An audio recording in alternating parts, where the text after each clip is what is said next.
नमस्कार. गझल रसिक हो. एक रविवार एक गझल या उपक्रमाच्या 298व्या भागामध्ये आपणा सगळ्यांचं मनपूर्वक स्वागत आहे. आज 25 फेब्रुवारी 2026. आज पुन्हा एकदा फार जुनी गझल आपल्यासमोर घेऊन येतोय. गझल अर्थात ही गझल माझ्या गझलांकित या गझल संग्रहाती आहे, पण दैनिक सकाळच्या रविवारच्या पुरवणीमध्ये ही 17 नोव्हेंबर 1991ला प्रकाशित झालेली गझल आहे. गझलेचं नाव आहे वेड. जितके कवी तितकी नवी घडती इथे रामायणे. जितके कवी तितकी नवी घडती इथे रामायणे. प्रत्येक जण करतो आता त्यांचीच का पारायणे. जितके कवी तितकी नवी घडती इथे रामायणे. प्रत्येक जण करतो आता त्यांचीच का पारायणे. होतो उभा दारी तुझ्या सारे ऋतू झेलीत मी. होतो उभा दारी तुझ्या सारे ऋतू झेलीत मी. वळताच मी मागे आता आले का आले तुझे बोलावणे. होतो उभा दारी तुझ्या सारे ऋतू झेलीत मी.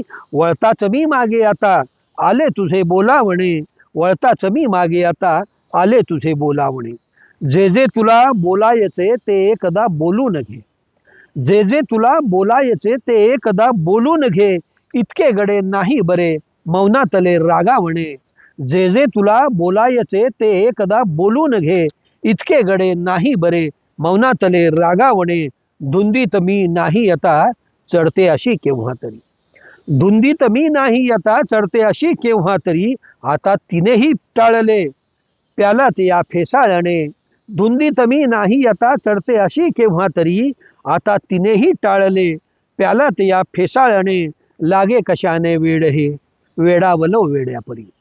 लागे कशाने वेड हे वेडावलो वेड्यापरी. वेडात मी वेडात तू वेडावले वेडावणे. लागे कशाने वेड हे वेडावलो वेड्यापरी. वेडात तू वेडात मी वेडावले वेडावणे. वेडात मी वेडात तू वेडावले वेडावणे. जितके कवी तितकी नवी घडती इथे रामायणे. प्रत्येक जण करतो आता त्यांचीच का पारायणे. प्रत्येक जण करतो आता त्यांचीच का पारायणे. धन्यवाद.